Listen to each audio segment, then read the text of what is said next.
good morning, good afternoon, good evening for some members. We're really excited to have our next social gastronomy in practice session.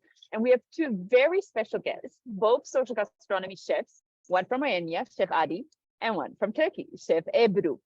Not only will they tell us a little bit more on how social gastronomy looks like on a day-to-day for them in their countries. However, today's focus is on emergency response, something that is on the rise in the world, human-made or nature-made. And so it's really important for us to have this session where we can dig a little bit deeper in the systems and the processes that they applied while emergency hit their country or their neighboring countries. So I'm extremely excited to go deeper on their models and share with everyone what social gastronomy looks like on a local level.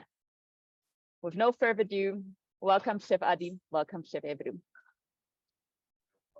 To kick us off, Ebru and Adi, I have a question that we ask everyone who's joining us in social gastronomy in practice, which is, what does social gastronomy mean to you? So Ebru, I'm gonna hand you the mic first. You were in the room first, and then we'll pass to Adi afterward. Just very briefly, what it means to you. Yes, thank you. Benim için aslında sosyal gastronomi tamamen yaşadığım yerde aldığım reaksiyonla alakalı. So for me, social gastronomy is totally about the place I live and the reaction I get. Ben Mardin'de, Türkiye'nin güneydoğusunda, Suriye sınırına sadece 33 kilometre uzaklıkta yaşıyorum. I live in Mardin, which is on the Syrian border. Ve yaşadığım yerde insanlar 1980 ve 1999 yılları arasında terörle mücadele ettiler. And in the place I live, people have combated against terrorism between 1980s and 1999. Ben Mardinliyim aslında. Burada doğdum. I'm from Mardin. I was born there. Fakat okumak için babam ve benim iki kız kardeşimle birlikte bizi İstanbul'a götürmüş. But for our education, my father took me and my sister to Istanbul. Ben üniversiteden sonra Mardin'e dönme kararı aldım. After university, I decided to go back to Mardin. Ve döndüğüm zamanki geldiğim yerde insanlar en büyük sorunu göç ve işsizlikti. And once I returned, I saw that people's biggest problem was immigration and unemployment. Terör birçok şeyi yıkmıştı.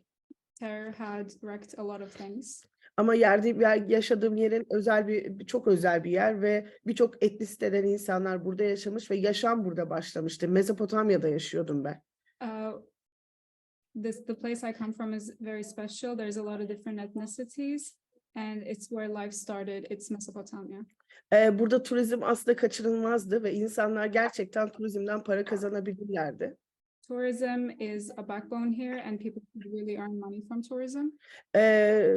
Fakat bunu insanlara anlatmak gerekiyordu. But people needed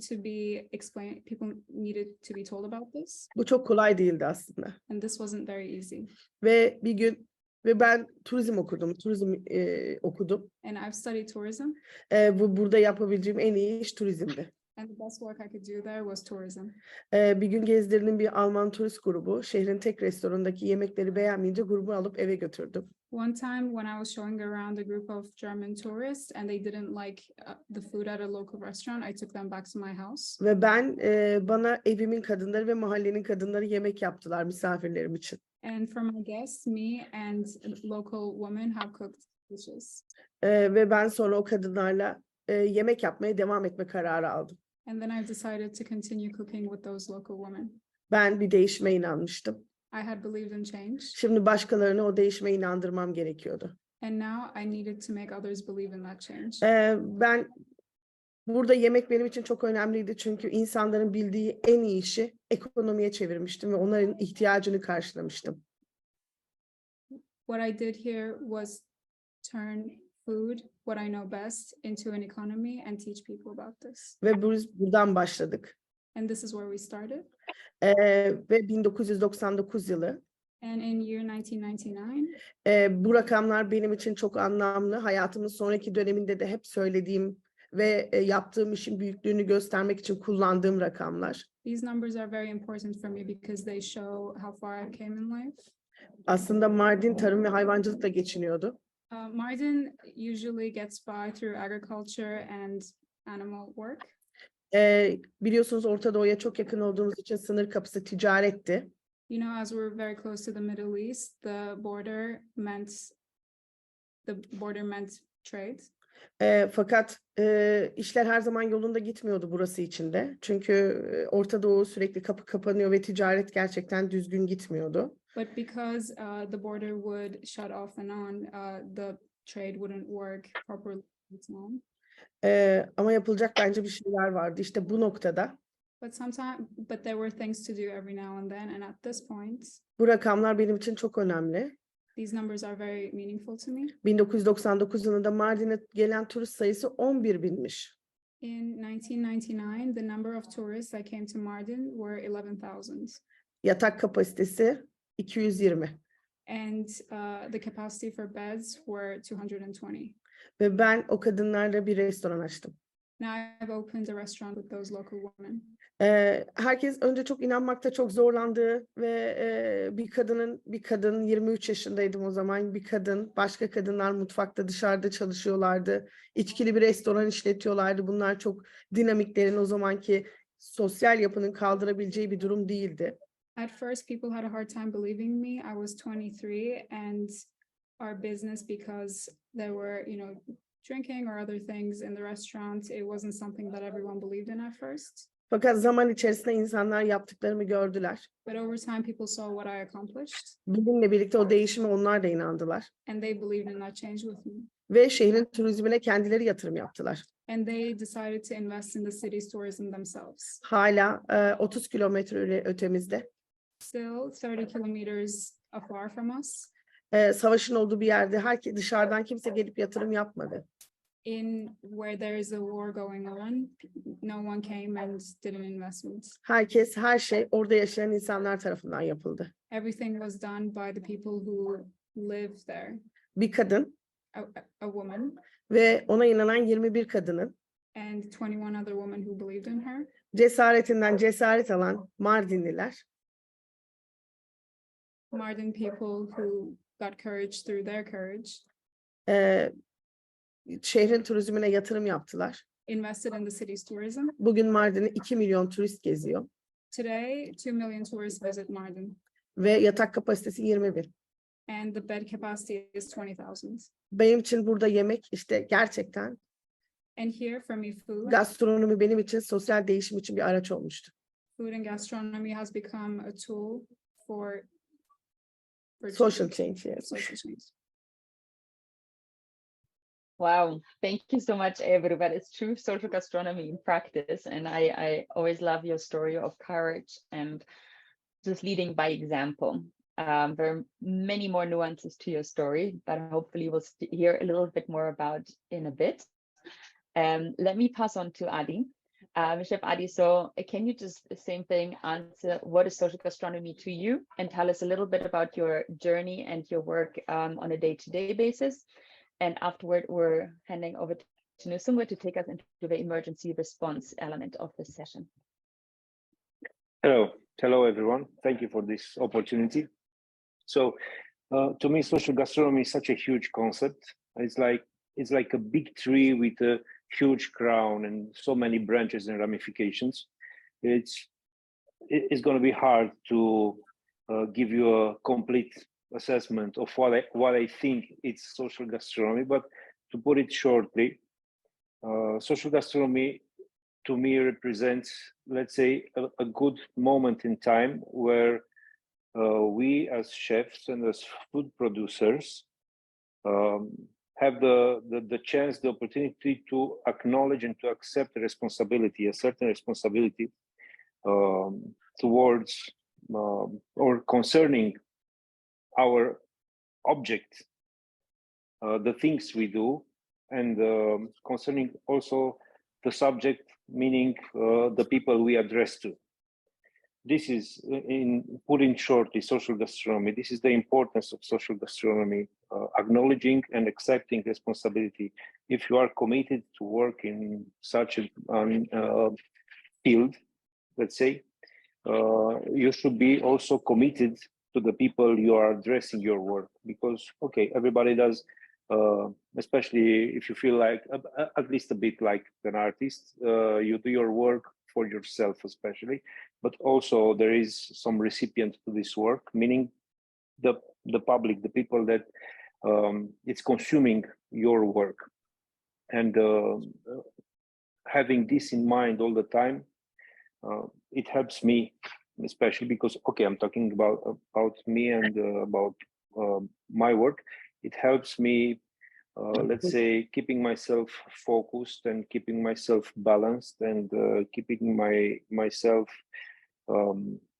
close and with the attention to the product and to the people that are consuming the final product. I mean, product plus my work.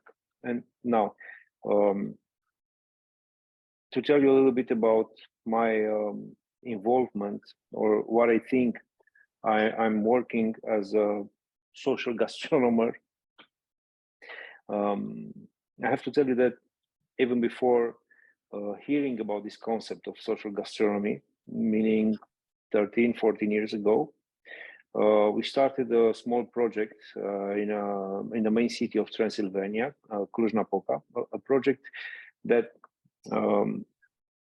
should have deliver a chance to better food, to healthier food in the state kindergartens. State kindergartens that are operating in a really low budget. They were operating then in a low budget. Now they are operating in a little higher budget, but still small. And we were working for 53, 54 kindergartens in this beautiful city of Transylvania, working with the kitchen staff, working with the kids, working with the educators, working with the kids' parents also, in order to understand together how we can feed better the kids in order to be healthier, and also in order to keep this effort in a sustainable and affordable capacity. And doing this project for 3 years, we understood that it's not going to work if we go door to door. If we go one kindergarten after the other and getting it from zero, from scratch every time. And our goal became more clear, let's say. And the scope was, okay, how can we deliver better food to children? How can we deliver better food to students? How can we deliver better food to people that are in hospitals and so on, and other places operated by the state or privately, it doesn't matter. The answer was only one. We have to teach cooks how to be better cooks. We have to teach people how to get more involved with the food and so on. And our project grew in our minds and in our hearts. And the project itself is building centers all around the country where these people that are working in kindergartens, kitchens, hospital kitchens, school kitchens, and so on, be able to come and be trained, and in this way to multiply and to spread the information. At some point, we started small with cooking school. And in this cooking school, we started with 60 students, young people that we selected from, let's say, less fortunate environments with less possibility, less money.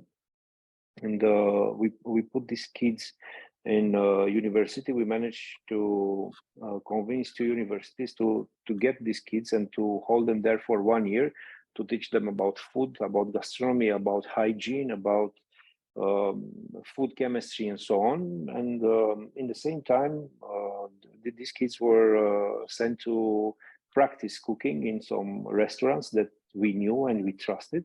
And this is how we started to do it. And shortly after the pandemic intervened, and with the pandemic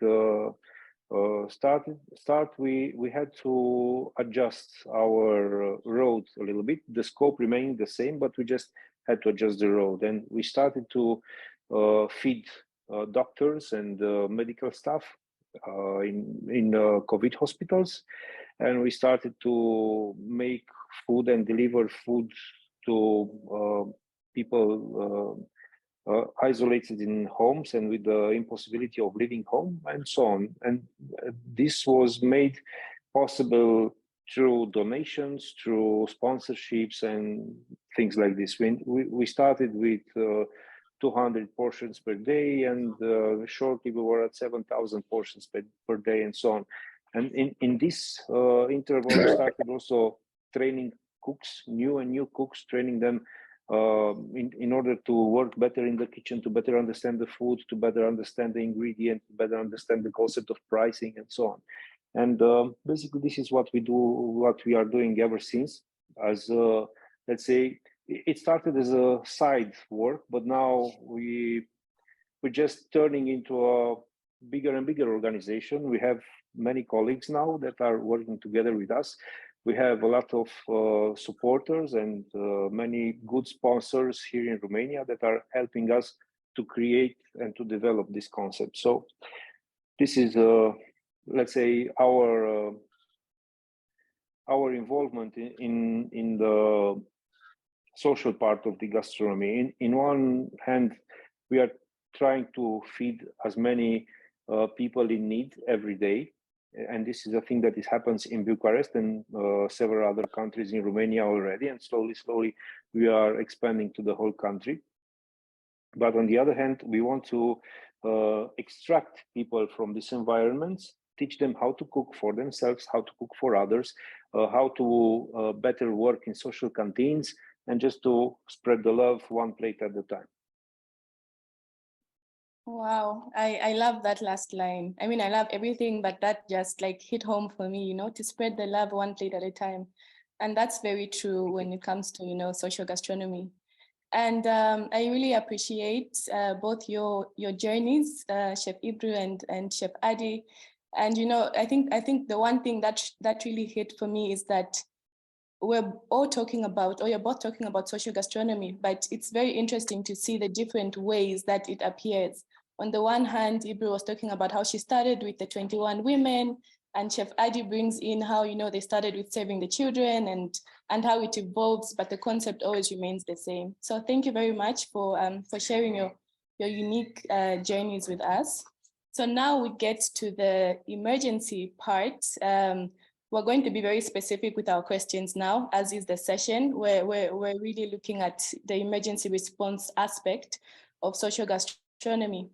So Chef Ebru, what is it that made you act in the face of an emergency in your country or in a neighboring country? What is that force, or what drove you to, you know, to decide to travel to the different zones and just make sure that people are receiving hot meals?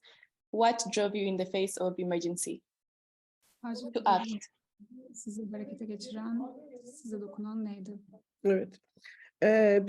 Biliyorsunuz Türkiye 6 Şubat'ta 11 şehri etkileyen çok büyük bir deprem yaşadı. As you know, on February 6th, Turkey experienced an earthquake that hit 11 cities in a really big way.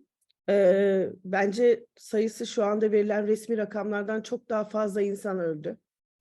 I believe that more people than the officially declared amounts have passed away. Böyle bir durumda bir şeyler kayıtsız kalmak mümkün değil. Bir şeyler yapmak zorunda hissediyorsunuz. In a case like this, it's impossible to not be involved. You just want to do something about it. Bu benim için yeni bir durum değil. Zaten yaşadığım yerde her gün bir olay ve sıkıntı olduğu için sürekli insanların hayatını etkileyen işler yapıyorum.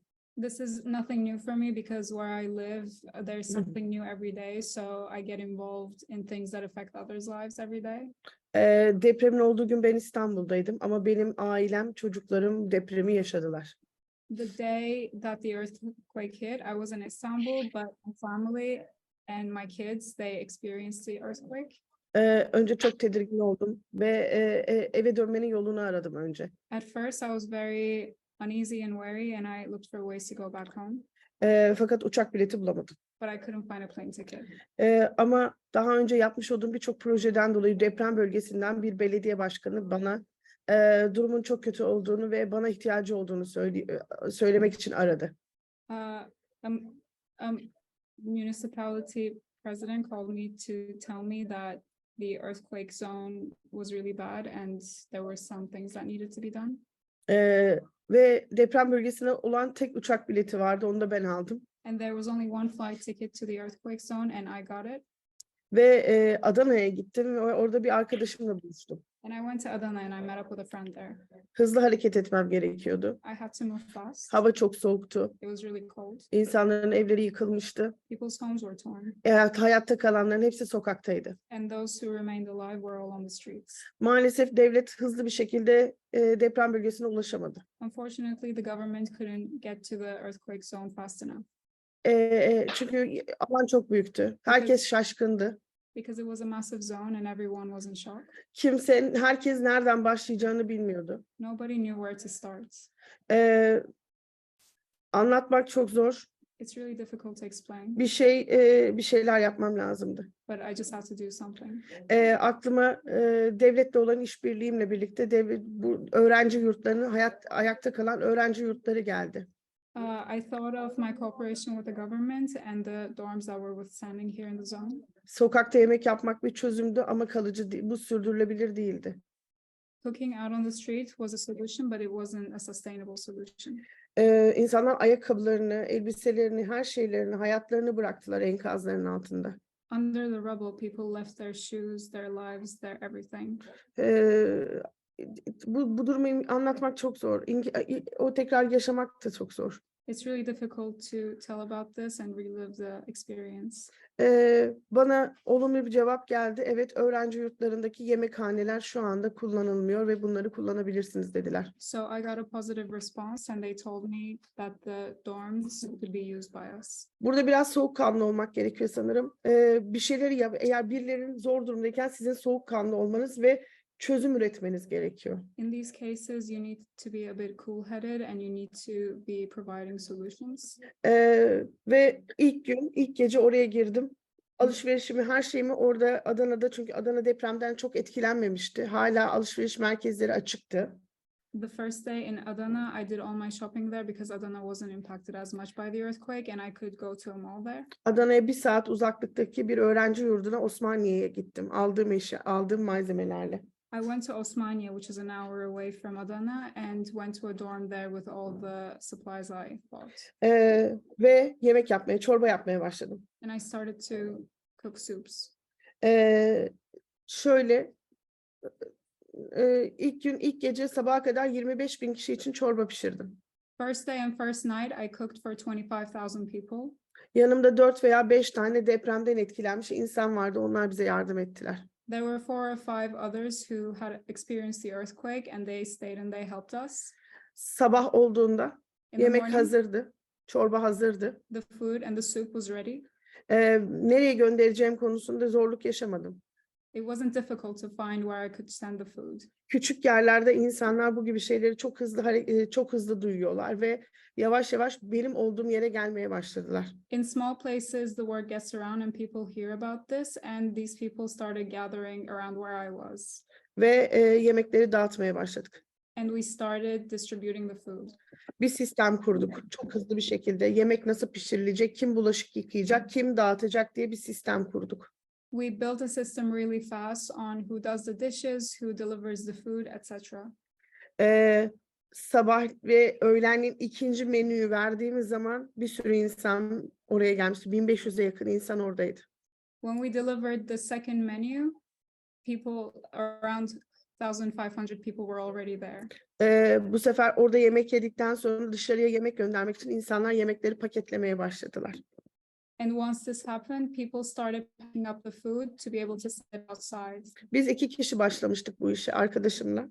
We started this project, 2 people with my friends. Ve bizim olduğumuz yere başka şefler gelmeye başladı. And other chefs started arriving to the region we were at. Bu işi zaten 1 kişi, 2 kişi yönetebilirdi. Çok fazla insana ihtiyaç yoktu yönetmek için. O yüzden bizim başka bir yere gitmemiz gerektiğini düşündük.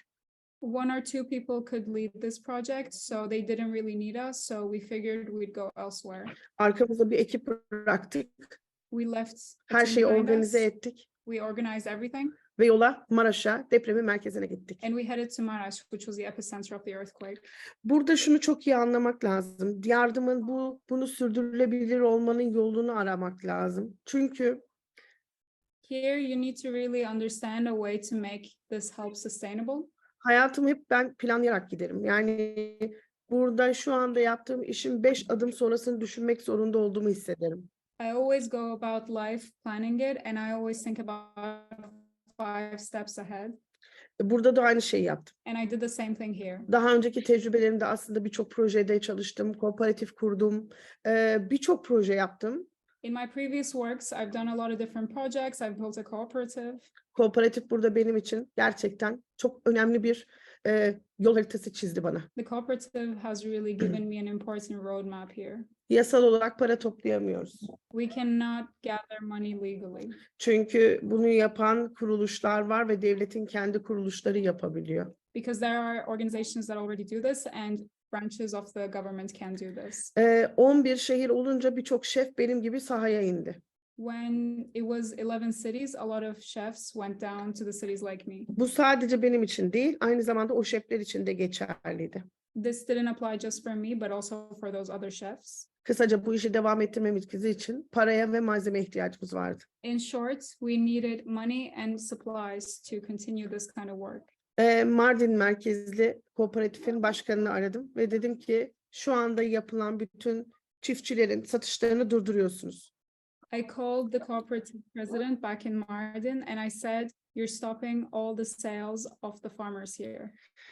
Ve bir yaptığımız yemeklere göre ortak bir menü hazırladık. And we prepared a common menu according to the foods we had. 11 şehirdeki diğer şefler için de.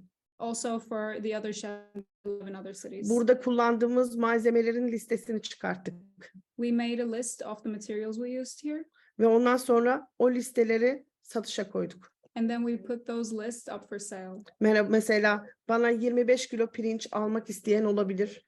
Benim mutfağıma göndermek isteyebilir ya da 50 kilo mercimek almak isteyen olabilir diye biz sadece ürün satmaya ürünleri satışa koyduk.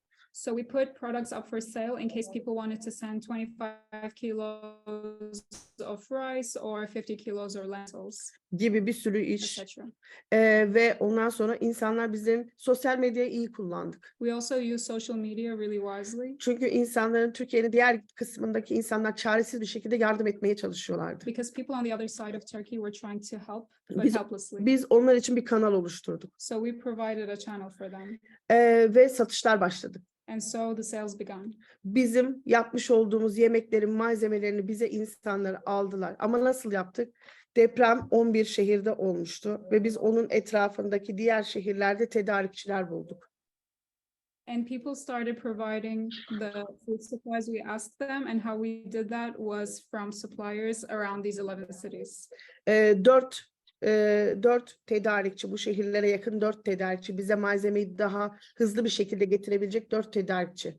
And these were 4 suppliers who could bring us materials in a fast way. Ve siparişleri biz aldıkça her şef kendi ihtiyacını yazdı ve biz ona zaten parası ödenmiş olan malzemeyi onlara en yakın tedarikçi aracılığıyla ulaştırmaya başladık. And as we got the order, the chefs told us what they needed. The chefs told us what they needed, and we started delivering those. 6 mutfak kuruldu aynı günde. On the same day, 6 kitchens were built. Ben Maraş'taydım ve Maraş'ta 100.000 kişilik mutfağımı açtım. I was in Maraş, and I opened a kitchen for 100,000 people there. Daha önce kurduğum Osmaniye devam ediyordu The one I built in Osmania carried on, ve diğerleri açılmaya devam etti. and others carried on being opened. Mardin'de Mardin'de kurduğumuz sosyal kooperatif. And the social cooperative we built in Mardin, Aslında bu işin sürdürülebilir olması için malzeme ve finansman desteğini bu şekilde devam ettirdi. actually it provided the materials and the financial supports we needed to sustain this project. 100.000 kişilik mutfağımı kurduktan sonra 2 gün içerisinde başka şefler yanıma geldiler. After building this kitchen for 100,000 people, other chefs started arriving. Orada her şey yoluna oturdu, her şey yoluna girmişti ve benim başka bir mutfağa gitmem gerekiyordu. And everything was already working there, and I needed to move to another kitchen. Ve 9 Şubat'ta Antakya'da Hatay'a geldim. And on February 9th, I arrived in Antakya in Hatay. Burası depremden en çok etkilenen yerdi.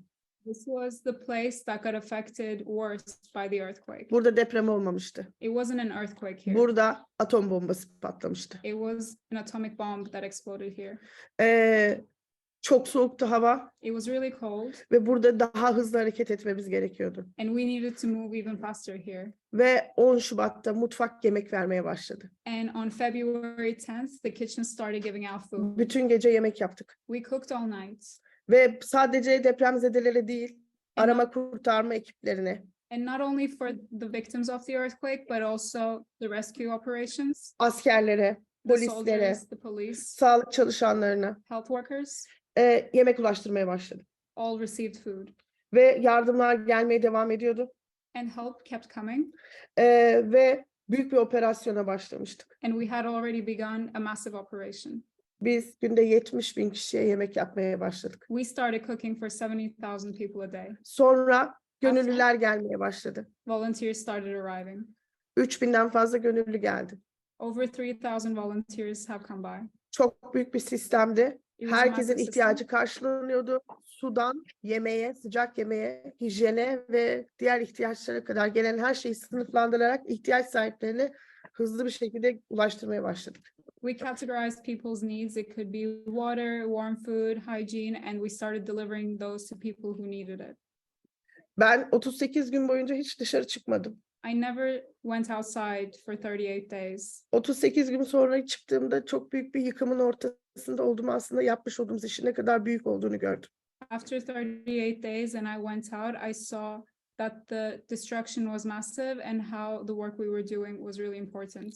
Gönüllüler çalışıyordu The volunteers were at work ve gelen bağışlar yemek olarak, malzeme olarak geliyordu ve biz bunları çok iyi yönetiyorduk. and the donation arrived as food, and we managed these really well. Devlet bizden destek istedi The government actually asked us for help, ve biz devletle çalışmaya başladık. and we started Devletin, working with the government. devletin bütün ihtiyacını biz karşılıyorduk. We started providing what the government needed. Diğer mutfaklar, biz bu işi yaparken diğer mutfaklar yine aynı işlerini yapıyordu, fakat İskenderun başka bir yerde, başka büyük bir yer oldu.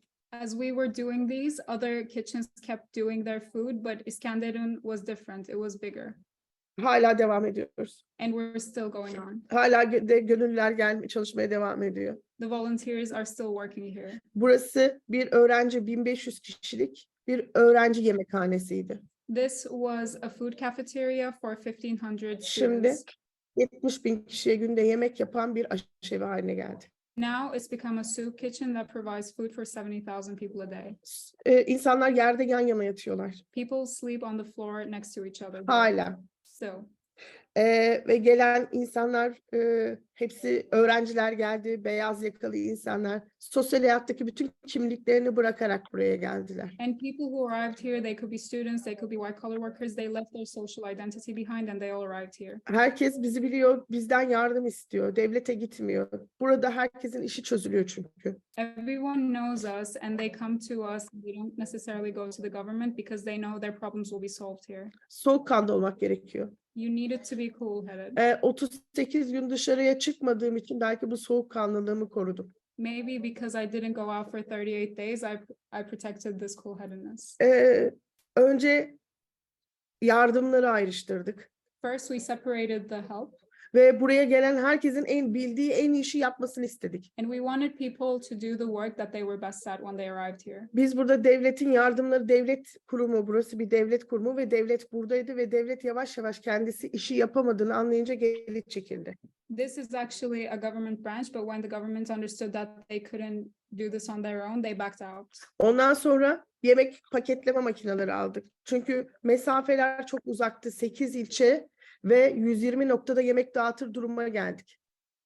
And then we purchased food packaging technology, and then we provided these nearby cities 120 nokta. at 120 distribution points. Çok iyi bir lojistik ekibi kurduk. We built a really good logistics team. Motosiklet kuryeler, couriers with motorcycles. Hepsi gönüllüydü. Ama sadece iyi yönlendirmek gerekiyordu. They were all volunteers, but they just needed to be directioned in the right way. Sonra baktık ki yardımlar da gelmeye başladı ve bir paketleme ünitesi kurup yardımları daha küçük hale getirip onları da ihtiyaç sahiplerine dağıtmaya başladık. And then as the help kept coming, we built a packaging unit and then we started distributing them. Ve büyük yemek paketleme makineleri. And the big food packaging machines. Herkese temiz bir şekilde ve hijyenik bir şekilde yemeği göndermemiz lazımdı. We needed to send the food as cleanly as possible to everyone. Tabii en başta burada su ve kanalizasyon birbirine çok karışmıştı. At first, the food and the canalization system here were really mixed up with each other. Mutfağa 2 tane 10'ar tonluk su deposu kurdurduk. We built 10 tons water storage kitchen. Ve temiz suyu o suyu filtre ederek kullanmaya başladık. And we started using that water by filtering it for it to be clean. Su çok önemliydi. Su firmalarıyla çalışıp burada herkese su gönderebilme şansımız oldu. Water was really important, so we collaborated with water companies and we were able to send water to people here. Yavaş yavaş sisteme oturup burası gerçekten bir fabrikaya döndü. As the system settled here slowly, this place turned into a factory. 100 yıl önce 100 years ago, Turkey büyük bir kurtuluş savaşı yaşadı ve sonra Türkiye Cumhuriyeti kuruldu. had a big war of independence and then the Turkish Republic was established. Ve o kurtuluş savaşı esnasında herkes birlikte çalıştı. And during that independence war, everyone worked together. Bu onun bir tekrarıydı sanki. This felt almost like a repetition of that. Hala devam ediyoruz. We're still going on. 30 Nisan'da bir öğretmen, okullar yıkılmıştı ve eğitimler çadırlarda yapılıyor. The schools had demolished and a teacher on 30th of April. Bir öğretmen bize yazı yazdı. Çocuklar okula aç geliyor, bir şey yapabilir misiniz diye. This teacher wrote to us because the schools had collapsed. The kids are arriving at school hungry. Can you do something? Çocuklar çünkü gönderdiğimiz yemeklerin hepsini yiyemiyorlar. Because the kids cannot eat all the food that we send. Ve onlar için kahvaltı hazırlamaya başladık. So we started preparing breakfast for them. Hatay genelinde 14.000 çocuğa her gün paketli kahvaltısını ulaştırdık.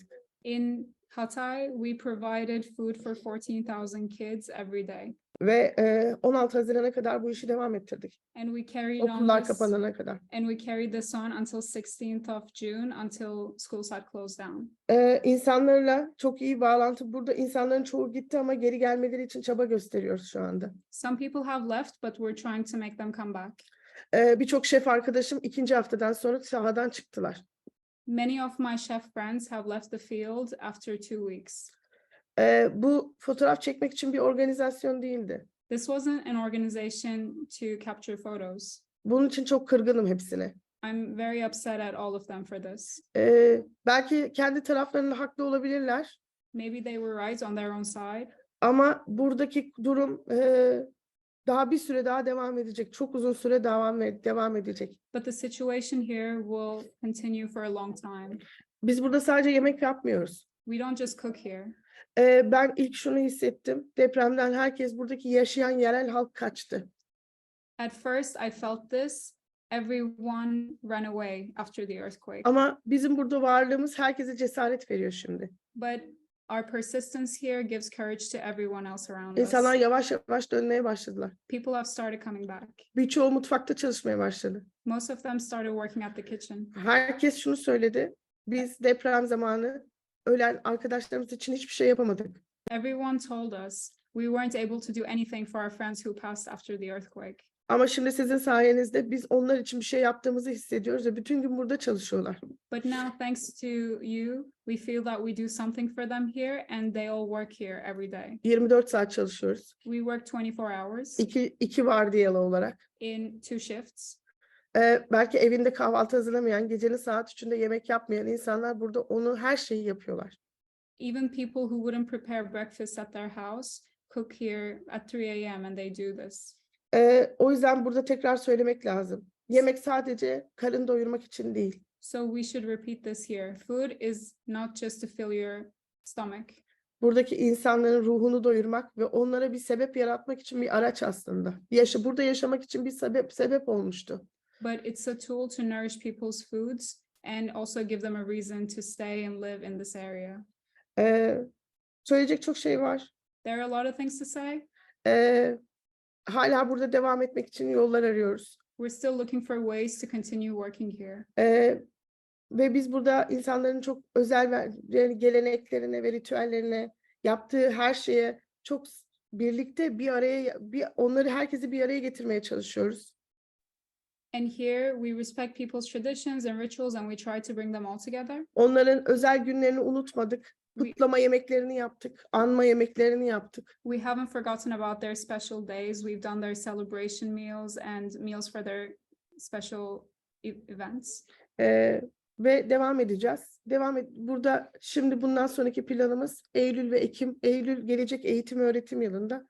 Okullar yapılır mı bilmiyorum ama biz Eylül ve Haziran ayı içerisinde önümüzdeki yılda çocukların 36.000 çocuğun okul kahvaltısını her gün hazırlamak için burada bir mutfak kuruyoruz şimdi.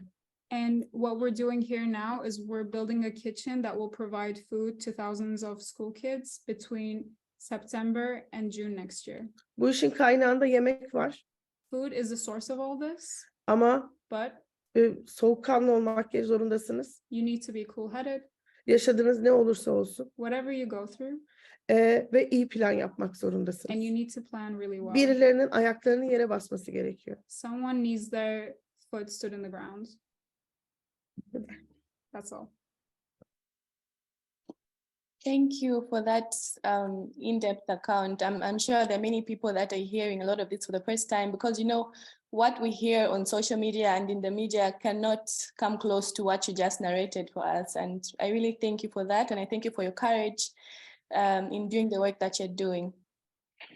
So over to you, Chef Adi. Please tell us what drove you to act in the face of an emergency. And also if you could tell us about what kind of system did you build, or what kind of system or project did you build that helped you to, you know, to continue to work in these different emergency situations, and anything else that may have helped you, be it a collaboration and a partnership?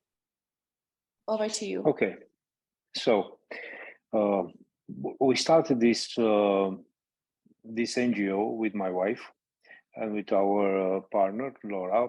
She's basically family. So we started as an activity for our hearts and for the heart of our family. We are both doers, which is quite a strong combination. Also, we are both creative people, which not necessarily excludes arithmetics or mathematics, but in this case, it does. So for us, doing things comes first, and worrying about how we do and what we pay with comes only second. It was the case, same case basically when the pandemic started. So our story is like this. We had our restaurant in Bucharest. We had our catering business here in Bucharest. And when the pandemic started, we had to close the restaurant, as all the other restaurant owners around the country and so many others around the world. So some people, some restaurants managed to organize food delivery as a business. We didn't do that because it's not our food delivery, as you know it today, it is not our business, and we are not even attracted to it.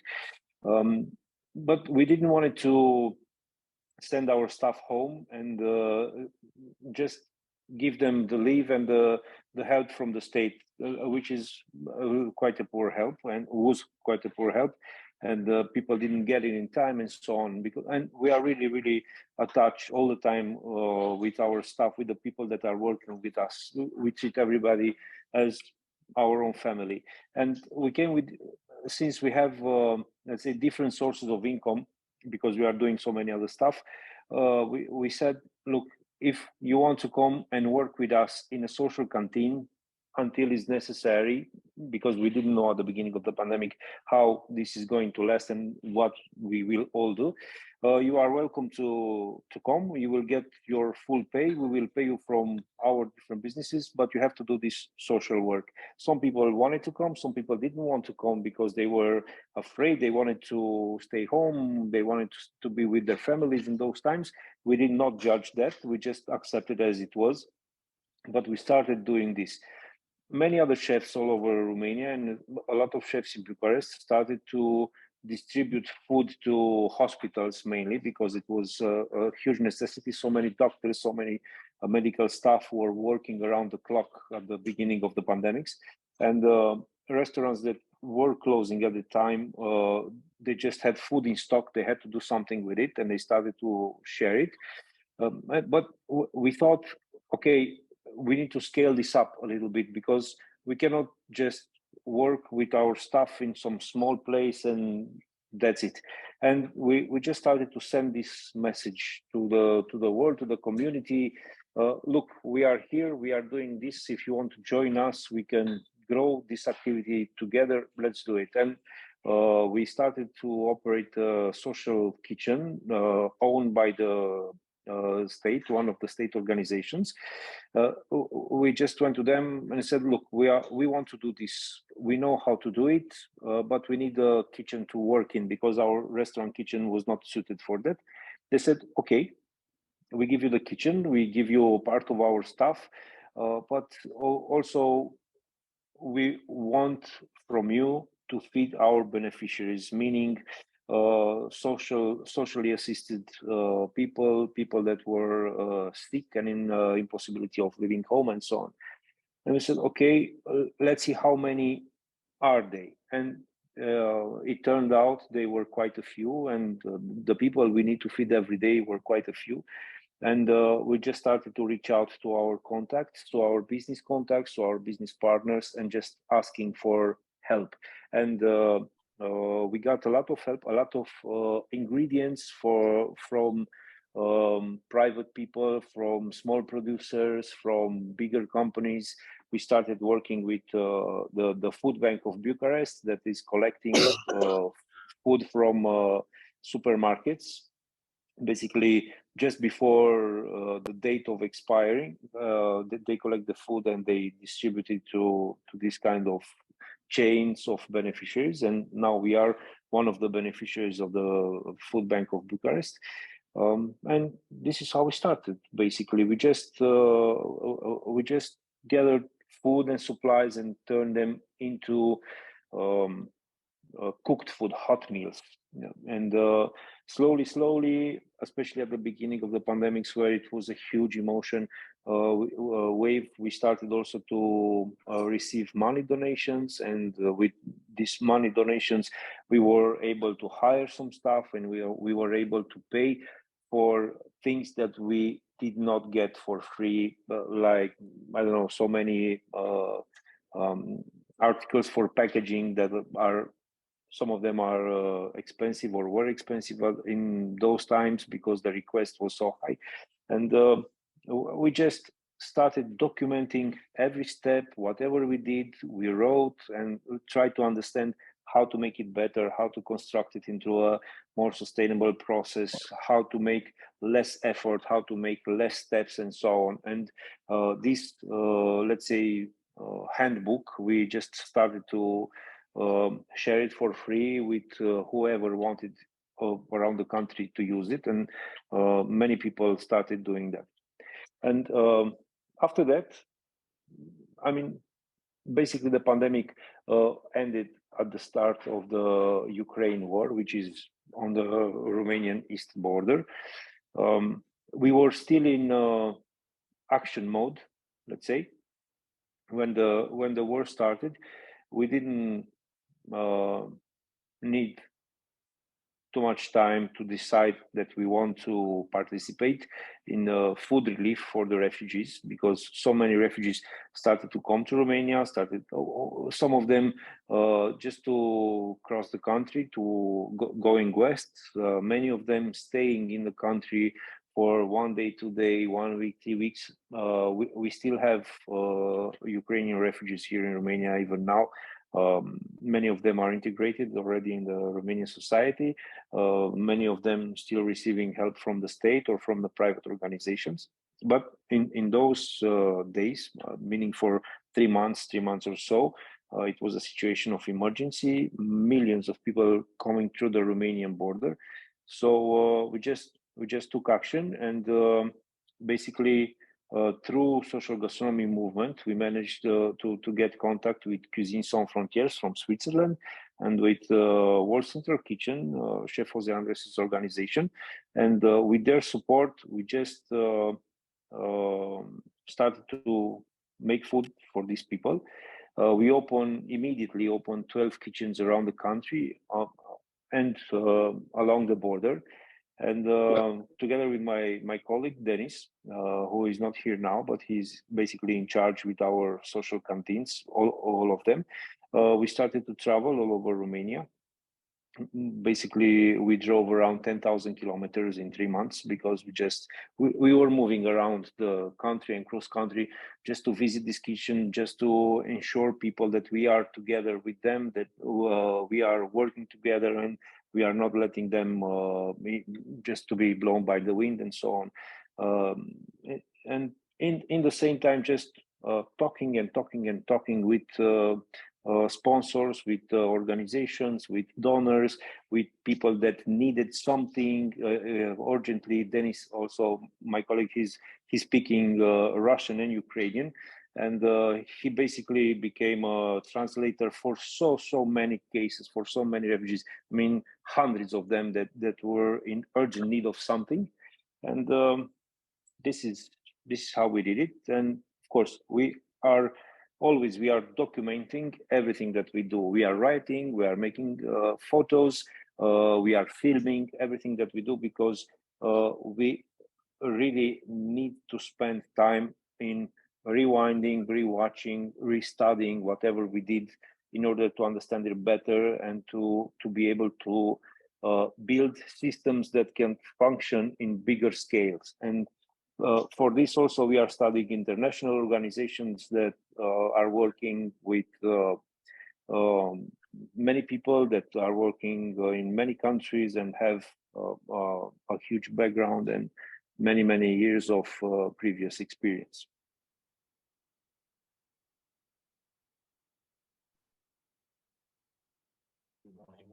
All right, I'm coming back. Thank you so much. Adi, this is awesome. You actually walked us through two of the emergency responses you and your organization and network have gone through, which is awesome to see. And also what impresses me with both groups, actually, both Chef Ebru and Chef Adi, with both your responses, it was done very quickly. I think what's absolutely impressive is that you could mobilize through your connections and collaborations and just be at the front lines right away. So thank you for both your responses to very different emergencies. Let us go to speaking a little bit more about challenges and some advice, because we do these sessions as well there's so many potential entrepreneurs or entrepreneurs that are already working in different areas, but want to obviously learn with others and improve what they're doing at other best practices. And so if you could just go a little bit deeper on, first of all, the key challenges that you face and how you solve them. And then secondly, if there is advice for someone that either wants to help their communities or needs to, because we know that emergencies are on the rise, and therefore learning from you two is something super powerful. And so if you could, again, talk to the how you solve them and the advice you would give someone that will need to respond to anything, natural or human-made disaster in their own communities, how they can mobilize quickly. And Charlie, and I think you want to get through a plan should we start with Chef Adi while we're doing the translation? I think Adi, then you go ahead, and then Ebru, if you can follow that would be wonderful. Okay, so one of the most important things that we had here and we have is our network. In order to be able to respond quickly to whatever is needed, it's really important to have a strong telephone agenda and a strong, let's say, email list. But telephone agenda is even more important than the email list, because the people you can call, you speak directly with them, mouth to ear and heart to heart. This it works quicker than an email every time, and also an email gives you the chance to change your mind quite a lot. But when you're speaking directly to people about your needs and about what you want to do, people respond quickly and most of the time positively. And if it's not positive for that moment, at least you can ask for further help really quick. So, but this is something that you do in time. So if I may give you an advice, if you don't have a strong agenda, start working on that now. Meet people, talk to people, participate in things, and don't be shy. Don't be shy to ask, because when it's an emergency, you hardly ask for yourself. You mostly ask in order to help others. This is, let's say, this is the short answer. Build a strong telephone agenda and don't be afraid to use it. This is going to help you go a really long way. And in terms of, let's say, challenges that we had during the pandemic and also during the Ukraine war emergency, we had quite a few, a bit different, but mostly the same. People that cannot eat some certain stuff, and you have to cater for their personal needs, which is quite a challenge when you have to do thousands and thousands and thousands of portions of food with limited resources. Then there is another challenge in maintaining the interest and the stamina and the involvement of volunteers, because for you as a person that started, let's say, as some kind of a movement, it's important. It comes from within and you have a really strong drive that can take you a long time. But for people that volunteer for a cause from time to time or for a short time, usually it's an emotional response to some social need. People come, they participate, but they get tired faster or quicker than you. And then you have to be able to, let's say, manage people's emotions. You have to be able to manage people's time. You have to be able to manipulate, in a good sense, the energy in a space. I don't know, with whatever is necessary, from loud music to laughter to jokes to whatever floats your boat, whatever can take you through a period of stall energy, or a period of when the energy is down. So, but this, I don't know, this is a skill or a set of skills that you develop only by doing and making things wrong from time to time, and apologizing a lot, and being harsh sometimes if it's needed, or just, I don't know, whatever kind of leadership you are able to provide. Thank you so much, Oliver. It was actually very practical advice on from energy to how to actually start in activating your network in very practical ways. So thank you. This was very helpful. Thank you. Ebru, to you, same question. If you could talk a little bit more about the challenges you faced that you overcame, and practical advice, because I think there's no right or wrong, but I think the two of you have loads to share. Okay. Sorry. Aslında Şef Edi'ye ben de katılıyorum. Aynı fikirdeyim, çünkü güçlü bir network'ünüzün, böyle bir durumda güçlü bir network'ünüzün, güçlü bir telefon ağınızın olması gerekiyor. I actually agree with Chef Ali, because in a case like this, you need a strong network, a strong list of phone numbers. Ben 23 yıldır insanların hayatlarını değiştirecek birçok proje yaptım. I've done a lot of projects in 23 years to change people's lives. Ben şunu fark ettim ki bu depremde fark ettim, çok insan biriktirmişim. What I realized was in this earthquake that I collected a lot of people in this time. En önemlisi güven biriktirmişim. And most importantly, I collected trust. İnsanlar her şeyi en iyi yapabileceğime inanıyorlar. People believe that I can deliver the best. Bu paha biçilmez bir durum. That's an immeasurable situation. Biraz önce aslında neler yapılabileceğini söylemiştim. Ne tavsiyede? Önce tavsiyede bulunmak gerekiyor. Biraz önce dediğim gibi güçlü bir network'ünüzü oluşturmak zorundasınız. Yaptığınız işi doğru anlatmak zorundasınız. Bu sadece acil durum zamanında değil ama bütün hayatınız boyunca yaptığınız işleri, çünkü biz sonuç olarak sadece yemek yapmıyoruz. Kendimiz bireysel bir hayat yaşamıyoruz. Dolayısıyla yapmış olduğumuz işi doğru anlatmak zorundayız. So I would like to say some advices. Apart from having a strong network, you need to communicate what you do in a really good way. O yüzden ben network'ü çok iyi kullandım, onu kullandım. So I've used my network really well. Ama biraz önce de söylediğim gibi soğukkanlı olmak gerekiyor. But as I mentioned earlier, you need to be cool-headed. Ve doğru plan yapmak zorundasınız. And you need to plan right. Ve 5 adım sonrasını düşünerek hareket etmek zorundasınız. And move thinking 5 steps ahead. Zorluklar nedir? Zaten durumun tamamen içerisinde, hani deprem için konuşuyorsak durum tamamen çok büyük bir zorluktu zaten. Well, if we're talking about challenges, the earthquake itself was a big challenge. Burada bizim Türkiye'de durum biraz daha farklı sanırım. In Turkey, the situation I think is a bit different. Gönüllüler ve bağışlarla kurduğumuz sistem mükemmel bir şekilde işlemeye başladı. The system we built on volunteers and donations started working perfectly.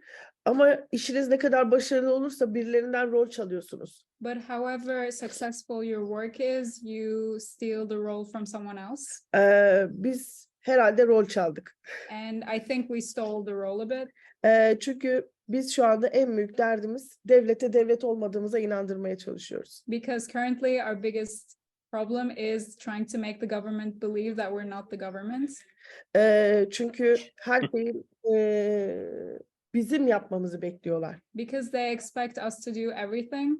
Ama hiçbir katkıda bulunmadan. But without providing any support themselves. Fakat her şeye rağmen. But despite everything. Yine devletle birlikte çalışmak. Still working with the government. Herkesin desteğini almak. Getting the support of everyone. Ve yaptığınız işin bilincinde olmak. And being aware of the work you're doing. Ve bunun sadece kısa bir süre için değil, sonuna kadar götürmek en önemlisi bence. And taking this not for only a short time, but until the end is really important. İnsanların size ihtiyacı olmadığı ana kadar, yani sizden şuna inanmanız lazım. Yaptığınız işin ne kadar sürdürülebilir olduğuna inanmanız sadece insanların ihtiyaçları bitene kadar olmalı. Yani ihtiyaçlar bittiği anda sizin işiniz bitmeli. Your work should end when people's need for you ends. Zaten her şeyi çok açık bir şekilde anlattık. Ben de Şef Edi de anlattı. Dediğim gibi kısaca bunlar bu kadar. Both me and Chef Ali explained these really briefly, and this is very briefly the case.